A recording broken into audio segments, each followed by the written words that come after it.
Money laundering اور ممنوعہ funding کے الزامات کا سامنا کرنے والی کے الیکٹرک کی ایک اور نااہلی سامنے آئی ہے۔ کراچی کے لیے RLNG سے بجلی کی پیداوار کرنے والا بن قاسم 3 دھماکے سے تباہ ہو گیا۔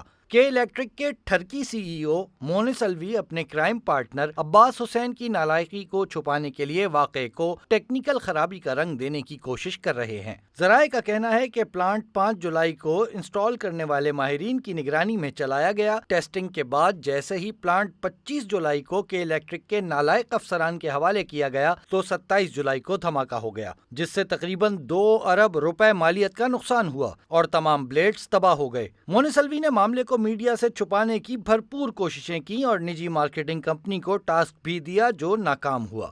کے الیکٹرک کی اسی نااہلی کی وجہ سے 2013 میں ڈیفنس کے ساحل سمندر میں 80 میگا واٹ کا پاور پلانٹ کوجین بھی اسی طرح خراب ہوا، جس کو 1 ماہ ٹھیک کرنے کا دورہ کیا گیا مگر آج تک وہ پلانٹ نہیں چلایا گیا۔ اس پلانٹ کی بھی ٹیکنیکل معاونت بن قاسم 3 کے یونٹ 1 کی طرح سمینز نے فراہم کی تھی۔ اربوں روپے مالیت کے کوجین پلانٹ میں سمندری پانی کو میٹھا کرنے کی بھی صلاحیت تھی۔ عارف نقوی کے لیے منی لانڈرنگ کرنے والے مونس الوی نے اپنے سیاہ کارناموں پر پردہ ڈالنے کے لیے اہم عہدوں پر اپنے غلام نما افراد کو تعینات کیا ہوا ہے۔ BE الیکٹریکل کی ڈگری لینے والے عباس حسین ماضی میں جہاں بھی کام کرتے رہے ناکامی ان کا مقدر رہی۔ مونس الوی نے عباس حسین کے ذریعے بن قاسم 3 پروجیکٹ میں کمپنی کو بڑا مالی نقصان پہنچایا، جس کا کہ الیکٹرک کے فائنانس کے ایک افسر مختلف اوقات میں انکشاف کر چکے ہیں۔